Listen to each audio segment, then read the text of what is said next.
tovanda to raisonner to kanisa no bande konanga na ebité soki Félix Antoine Tshisekedi aosala makambo na nkoto pe ndenge ni po na mituna tovanda no to réfléchir. Vous pensez vraiment hein ennemi obiso tobi keza Rwanda muta obundisa biso et loko oyo Kagame créé na Museveni et koki ko bundisa lisu Kagame. Encore une fois nous le Congolais to lingi boyeyi ya ba soldats wana te. Toza déjà na ba problème ebele. Félix Antoine Tshisekedi o to ça les appels pour protéger yo. Et ça peut pour protéger yo. Est-ce que ba soldats o ba ko uta o ba ko linga ba ya boy o Félix Tshisekedi andimi ba ya na est tango bakoya soi-disant kobunda ponga na kondima ngote ke bakoya a pona kobunda pona ko libérer Congo. Par contre bakoya mususu pona ko éliminer bato bakobundisa bakobundela Congo. Bokei ya Félix Antoine Tshisekedi kuna na Kenya na réunion na bango basali ano kanka na bisika mokote tomoni oyo bamboka wana sangani wana e condamné Rwanda. Et Yakouane est fondé par Paul Kagame et Museveni. Et ça est l'eau qu'on a bango au basalaki. Et biso to kota qui ont par influence ya Kagame. Na moment où Félix Tshisekedi a comme très amoureux ya Kagame. To kota ya ngo pona Kagame. Pouvoir oyo et yeli biso politique ya matuvi. Ya influence. Oyo mboka ndenge nini nzambe na ngai.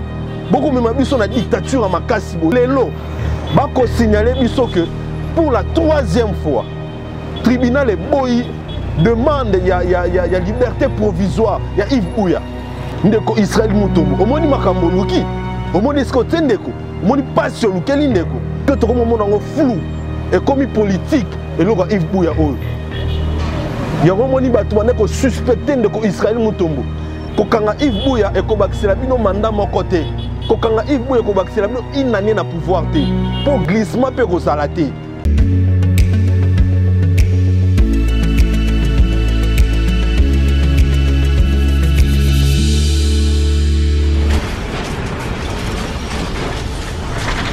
Ma Mission TV, le miroir du monde. Chers internautes, fidèles abonnés de Ma Mission Télévision, bonjour, bonsoir, bon après-midi, bienvenue dans votre émission Réflexion, qui est bel et bien présentée par moi-même, Alexis Wechi. Alexis Wechi, nde moto akope sabino maloba oya lelo tope basango oyo ya lelo. Boye malamu oyo bino bolingaka biso na réflexion oyo tosalaka face à Wechi. Pona kolobela ba actualité e koleka na kati ya mboka pour nous dénoncer à malamouté et puis comment est-ce que mboka na biso koki kolon ko changer topé bongo ko bonga parce que biso tu as toujours un espoir que mboka na biso et que connaître lumière un jour yango moni tu as toujours na ligne de front pour nous bunda pour nous dénoncer pour nous est-ce que ko sala et que kotia bato malamu na pouvoir okoya na 2023 pour na auto komona tout monde ngoli lisusu na mikolo koya. Merci. Na kolinga bongo avant to banda kolobela ba sujet na biso ya lelo natanga 2 tweets et puis to kota na kati ya mobozino ya ba sujet na biso ya lelo ndeko Léon Kakese a komi boye. Comprenez-moi, j'ai un petit souci na ligne nanga, j'en suis vezo msalino asika donc ça fait mal. Comprenez-moi. Ndeko Léon Kakese a lobi boye. RDC la force de l'EAC sera-t-elle financée par le pays membre de l'organisation, y compris le Rwanda, où le facture sera sur la tête de la RDC? Veuillez nous éclairer utilement. En tout cas, c'est très important le quoi lobby. Est-ce que les soldats Félix Tshisekedi andimi baya na est tango bakoya soi-disant kobunda ponga na kondima ngote ke bakoya a pona kobunda pona ko libérer Congo. Par contre bakoya mususu pona ko éliminer bato bakobundisa bakobundela Congo.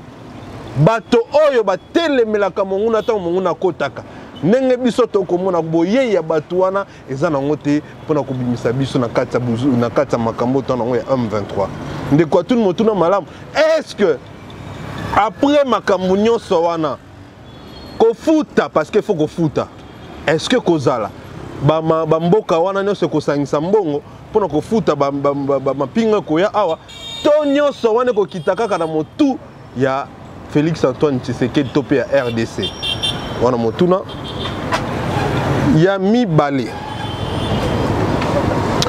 Totanga tweet ya ndeko Patrick Lokala na makambo etali ndeko na biso Yves Buya bandeko ezosala pasi makasi likambo Yves Buya oyo tolobaki tokotika koloba ngo te kino mokolo Yves Buya kobima na kasho boyoka basango ya lelo mpona ndeko Yves Buya.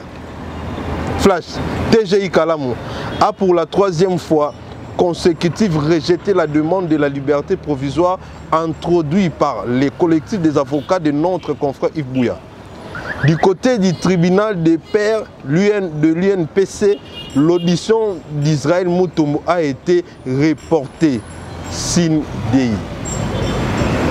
Donc, ndeko Yves Buya, avocat naye, bakotisi recours mbala ebele pour la 3e fois que c'est la liberté provisoire. Magistrat baboyi kopé sango. Mais bato ba komo nango eza na nzela te ba avocat ba kokamwa. Comment est-ce que mutu oyo afundaki bien qu'il a retiré la plainte en retard mais aza déjà arrestalaki déjà retrait à plainte. Comment est-ce que bino bokoboya kopesa mutu liberté provisoire? Et ce qui nous montre qu'il y a quelque chose sous l'angu. Na yango ndeto kosola awa. Na buzoba oyo babongiseli biso le 30 juin soi-disant un concert oyo komemela ba Congolais et l'autre côté ndeto kosola. Na bana makambu ya ba soldat ya force régionale ya LEAC. Bande konangai et l'autre esali biso pasi makasi. Bokei ya Félix Antoine Tshisekedi kuna na Kenya na réunion na bango basali en aucun cas na bisika mokote tomoni oyo bamboka wana esangani wana e condamné Rwanda na mabe oyo Rwanda ezosala parce que na moment ya Kabila tong M23 anda kobunda na FRDC batatonnement ezalaki koyeba te est-ce que eza Rwanda ou pas. Bien que tu aies déjà que c'est Rwanda, mais sur les papiers, il n'y avait pas les preuves. Mais l'élo, FRDC a eu des preuves non tangibles. Que M23, il est soutenu par le Rwanda. Le gouvernement Nabiso est approuvé en haut. Batu nyonso ba ebike na moment où on est agressé par le Rwanda. Tozela ki bongo kuna na leyak na bango. Nabo sangani na bango ya liboso ya ko condamner na Paul Kagame na makamazo sala pour na kolakisa que bazali vraiment au milieu du village. Ce qui n'a pas été le cas. Sikoyo boye bisangai mabe o Kagame sali mabe o Rwanda zo sala pour na mboka na biso et ya kuwana soki et ya que Félix Antoine Tshisekedi mema biso kina ko kotsa biso kuna bazui ata courage ya ko condamner été tout en sachant que ezayende muto sala mabe o et président de la République na biso et là ozo kamwisa biso eza que pourquoi est-ce que yaza toujours ko compter na batwana pourquoi il est toujours confiant na batwa et ya kuwana na lobaki à la fois passé et ya kuwana ezali fondé par Paul Kagame et Museveni eza eloko na bango o basalaki et biso to kotaki yango par influence ya Kagame na moment oyo Félix Tshisekedi a comme très amoureux ya Kagame to kota yango pona Kagame na pona Kenyatta. C'est une organisation créée par Kagame et Museveni.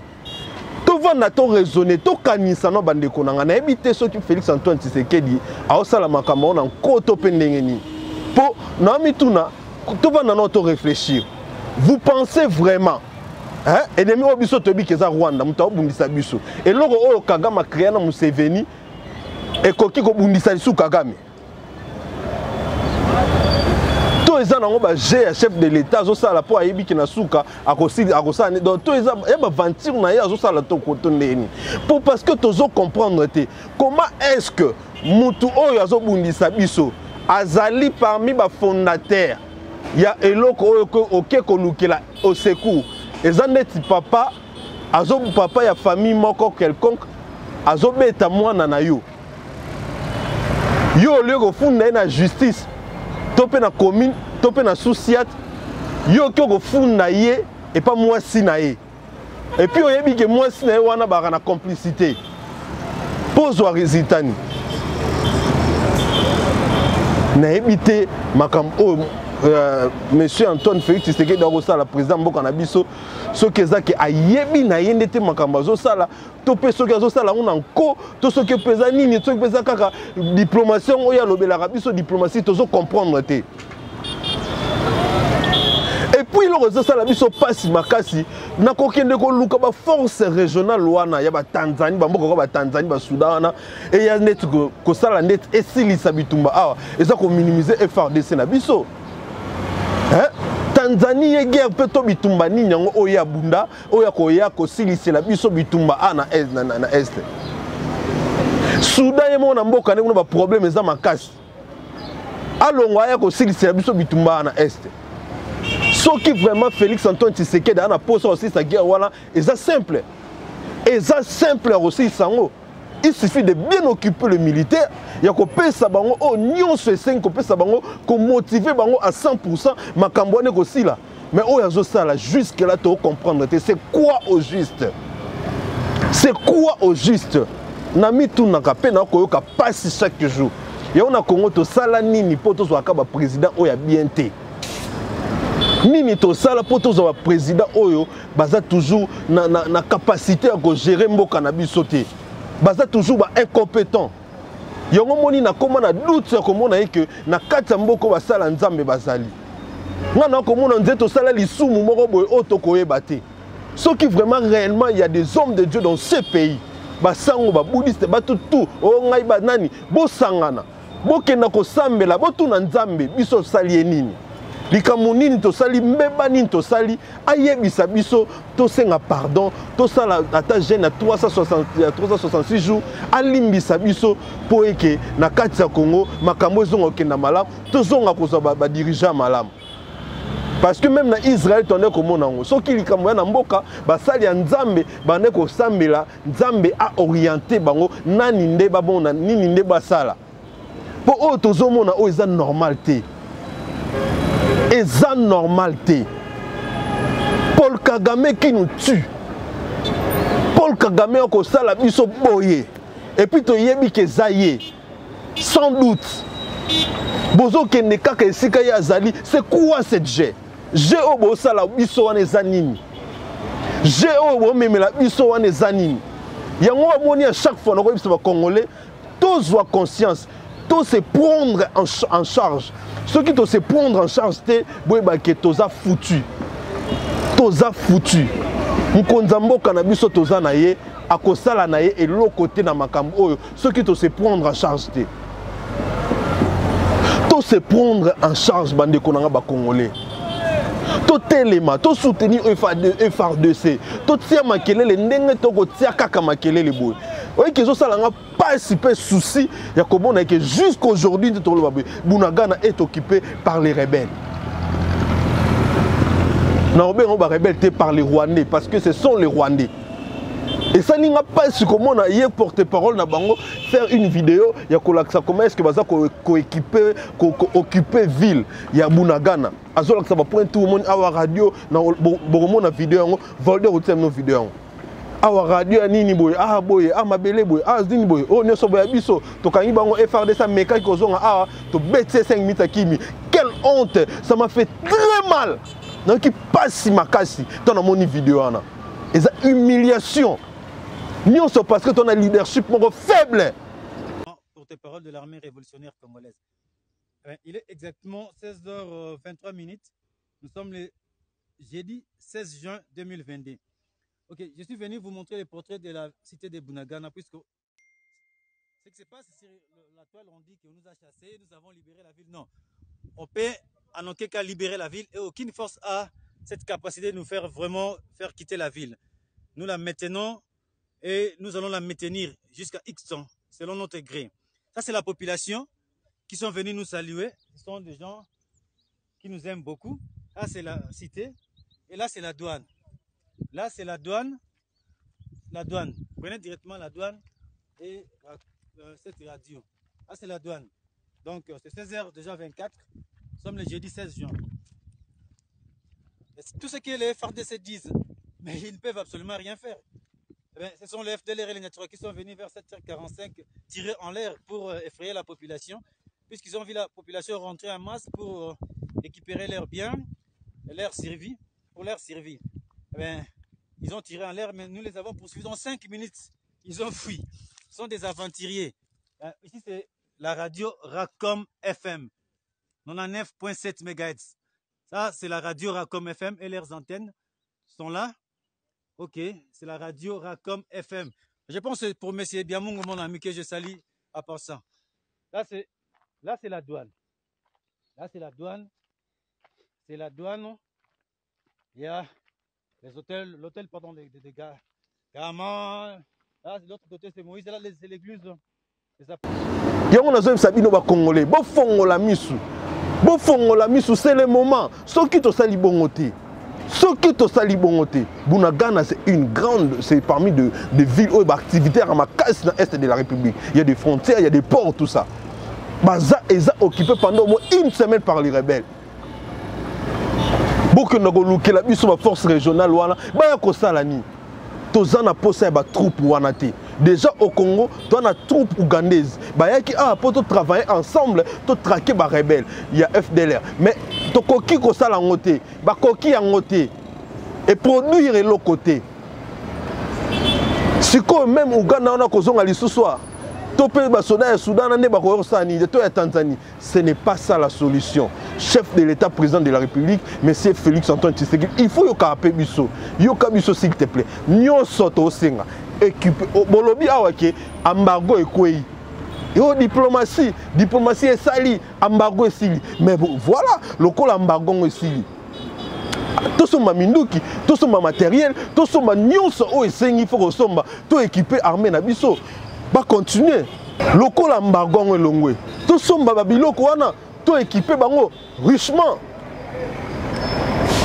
na place ya koloba makambo ezanga tina o boye o lipa o kwanga o salibo azongisi boye non to na posa ya na ibisa bino pouvoir oyo eyeli biso politique ya matuvi ya influence toza na posa na ngote ya ba discours que embargo longo ba embargo ce que longo il faut tout monde na ba œuvre gouvernement longola mbongo na réserve de change wana ba komisa mati ke na ko somba matériel o équiper ba soldats na biso baza makasi ba bengana am 23 na une fois pour toutes. Encore une fois nous le Congolais to lingi boyeyi ya ba soldats wana te toza déjà na ba problème ebele. Félix Antoine Tshisekedi o to ça les appels pour na protéger yo et ça peut pour na ko protéger yo toza na poste ya ba soldats wana te. S'il te plaît, ceux qui ont dit que Baluka a changé. D'ailleurs, Baluka n'a pas en pam. Baluka changer, nous changer la caméra. Changer, nous changer la FCC. Changer, nous changer la Lamuka. Yo changer le pe bango. Baluka la bango sont des gens d'Imaki. Baya li sous-souté. Biso to bunda, biso moko lokola mbargo longue beaucoup misa que diplomatie n'a bien sali. To somba minduki to équipé armée. Nakoloba pona ndeko Yves Bouya. Ndeko Yves Bouya to tozoloba makambu awa bozo bisabiso oyo nini boye pona kombo non c'est tozoloba na ba aventure te. Tozoloba ngote po tozala poso loba ngo pona soki ndeni po botala biso non. Toloba ngo te totalam. Toloba ngo pona ezo sala pasi. Lelo Bako signaler que pour la 3e fois, le tribunal est boy demande il y a liberté provisoire, il y a Yves Bouya. Oh tu as mis beko balobi que le col a déjà ndekwana Israël a l'ongla déjà plainte nae. Alors demande il y a liberté provisoire, il fallait payer ça normalement. mais le tribunal est boyi yango. Et ça nous montre que l'Okomoko s'est caché derrière.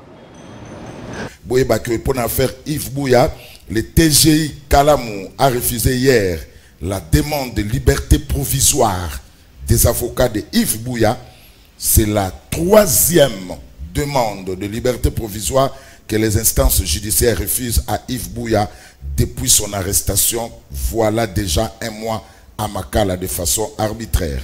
Les avocats de Yves Bouya soupçonnent une main noire dans les dossiers au niveau judiciaire qui a l'intention de clouer Yves Bouya à Makala et de lui priver sa liberté loin de sa famille restreinte biologique et professionnelle. L'UNPC jusque-là reste muette et ne donne aucune garantie, soit aucune explication aussi. Vraisemblablement, le dossier Yves Bouya inquiète l'opinion et cela donne l'impression d'un règlement des comptes qui porte atteinte à la liberté d'expression et ternit de plus en plus l'image de l'état de droit instauré par le président de la République. Donc, dossier Yves Bouya, pour la 3e fois, le TGI Kalamou a boyi Kopesa Yves Bouya liberté provisoire ndenge ba avocat Yves Bouya ba sengaki. Donc pour l'ambala misato boye ba que ba tribunal ya Kalamou et boyi Kopesa Yves Bouya liberté provisoire ndenge ba avocat Yves Bouya ba sengaki, ce qui est dommage. Yves Bouya a yibité, a bomité, a yibimbon à l'étaté, a violeté. Mais Azana Makala, c'est malheureux. Voilà, Yves Bouya, courage. Tozako exiger libération de Yves Bouya. Abomi Moutouté, a fini Moutouté, a sali mabe mon côté. Ce qui est acharnement ou diffamation, moto oya funda qui est à longoli plainte wana. Boti kaye, tozako exiger libération na ye. Mboka oyo on a déjà assez de problèmes. Toza na posta ba panzi sango lokola ba Yves Bouya ba bima ba panza sango mokili mobimba to sangana to panza sango mokili mobaye ba comment est-ce que nous sommes agressés, comment est-ce que nous sommes traités tous ces derniers temps. Kokanga Yves Bouya et kobakisela bino mandat mon côté. Kokanga Yves Bouya kobakisela bino une année na pouvoir te. Pour glissement pe kozala te. Glissement et kozala tamukete. Élection ou rien en 2023. Et ce que l'élection est zate, toko longo la bino na makasi, toko c'est l'article 64, toko longo la bino na pouvoir, toko tia batumisus, toko sala ba élection na batumisus. Élection est zali. Yves Bouya, il est pour rien. Atabo kangiye et ko porter les bino na pouvoir oyo et l'autre côté. Parce que toko moment nango flou et comme politique et l'autre Yves Bouya oyo. Yango moni batu mané ko suspecter de ko Israël Mutombo qu'il a fait ça pour utiliser pour Yves Bouya. Pour ceux qui ont bon côté, il a fallu Yves Bouya bima. Donc ils allaient 3e fois, c'est la liberté provisoire. Il y a Yves Bouya zo bimate. Ndeko Israël Mutombo. Omoni makambo luki. Omoni skote ndeko. Omoni passion lukeli ndeko. Mais na zako ebiso, peu importe pas Yves Bouya zo mona akobima. Akobima na kati ya kashowana. Akobi Makuna, c'est méchant. C'est très méchant. C'est très méchant. Yves Bouya ko piriger. Ba magistrat wana boko boya wana, on dirait boye ba na bino lobité. On dirait boko nsaka ki boko vanda na ba kiti na roi ba magistrat pour na libérer. Libérer Yves Bouya. Libérer Yves Bouya. Libérer Yves Bouya tozako exiger liberté na ye. Tozako senga bo libérer Yves Bouya bima. Parce que mon temps funda que déjà longoli. Boko boya ko pesa liberté provisoire pour Anine. Étant donné tout le monde bo pesa était longondo liberté provisoire. Bo pesa Willy Bakonga liberté provisoire. Bo pesa Vital Kamerhe liberté provisoire. Bato bazaki soupçonné na ko yiba mbongo à l'état. Ya ko lia mbongo à l'état, ba millions de l'état. Bo pesa bango liberté provisoire. Pourquoi pas Yves Bouya? Qu'est-ce qu'il a fait? Abominani. Libérez Yves Bouya. Libérez Yves Bouya. Si vous êtes capable de libérer l'assassin de la République,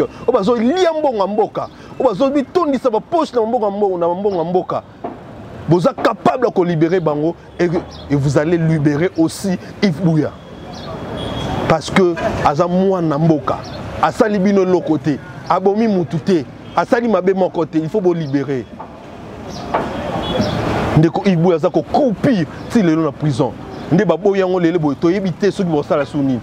Comme ici, lobby non qui rejette une réunion, il faut action et banda pour nous faire libérer moi Namboka. Parce que les avocats ont tout fait, collectif des avocats, il y a Yves Buya Basali Nyoso. Peut pas les mater, pas continuer jusqu'à ce que vous bimisaye. Oh Mboka Nengeni Nzambe Nangai.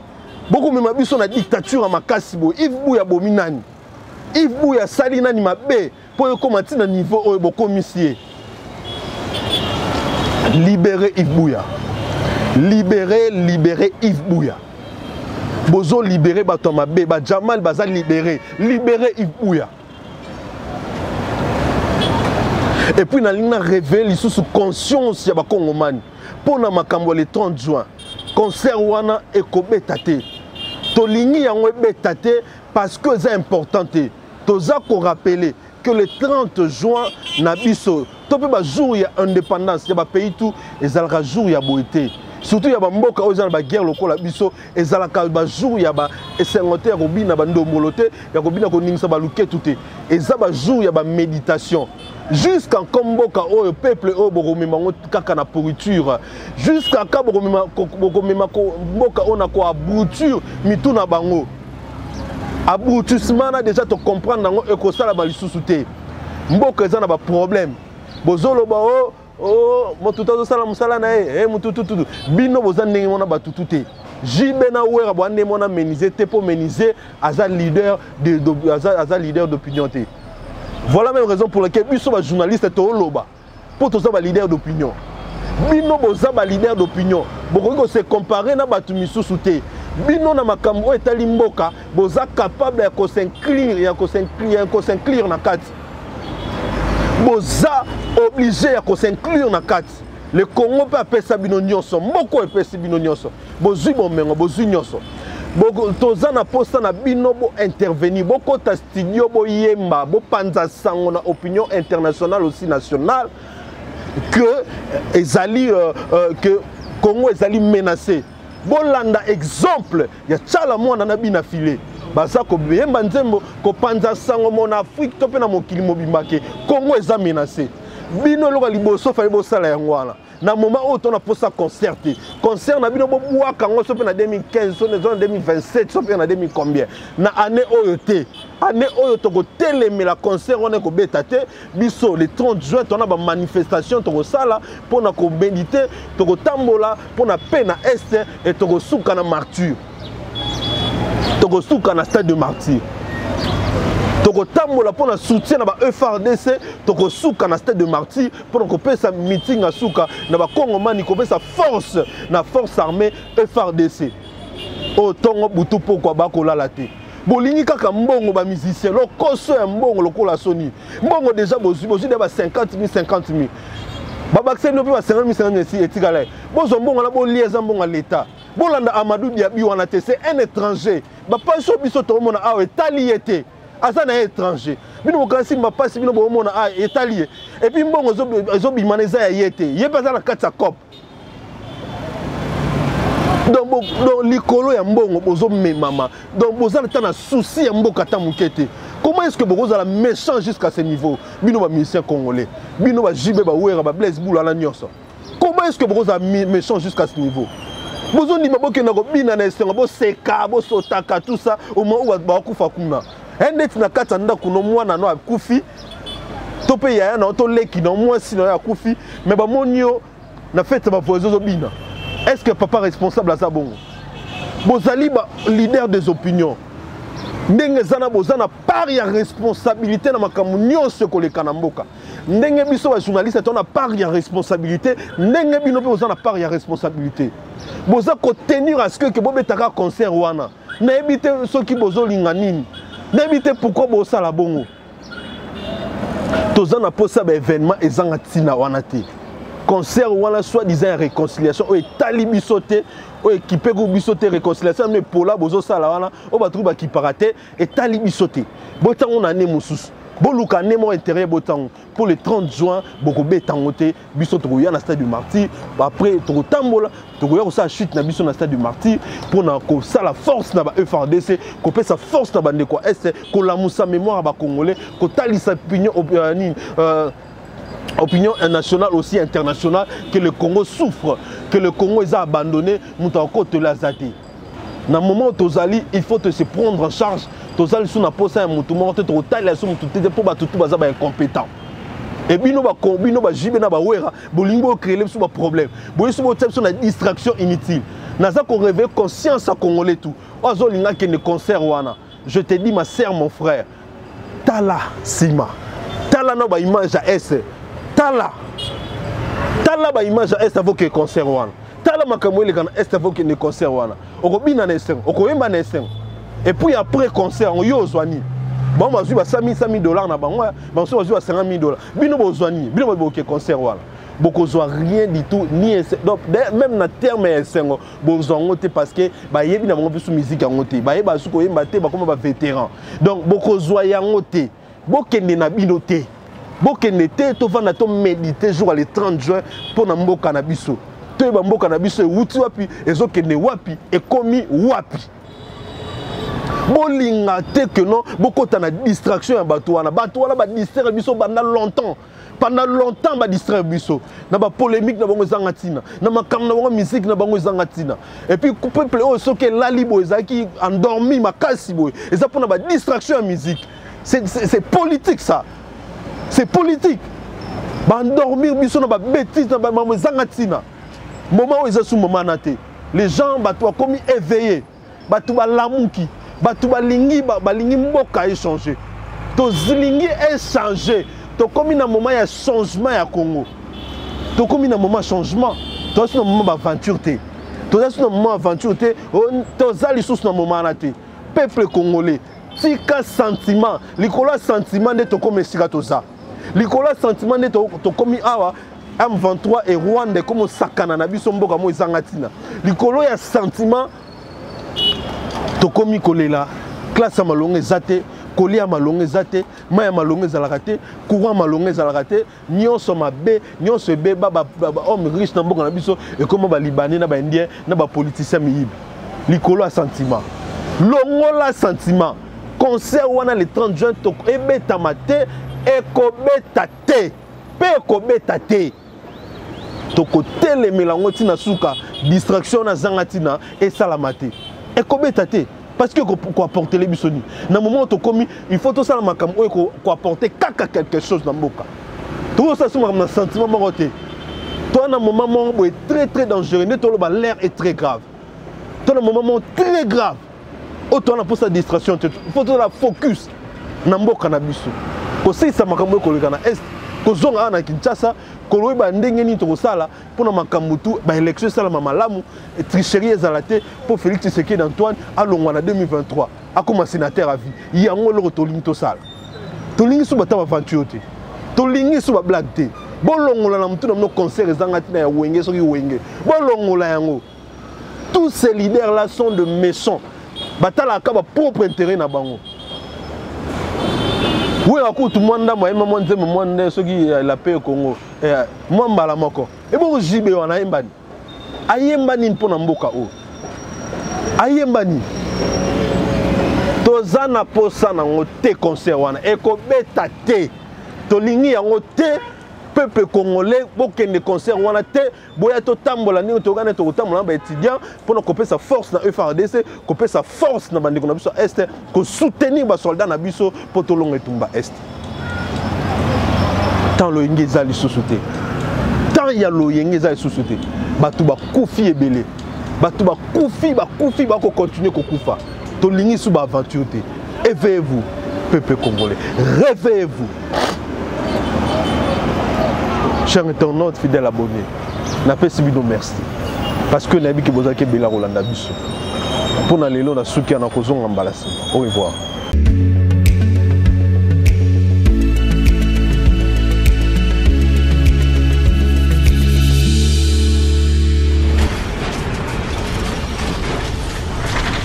Ma Mission TV, le miroir du monde.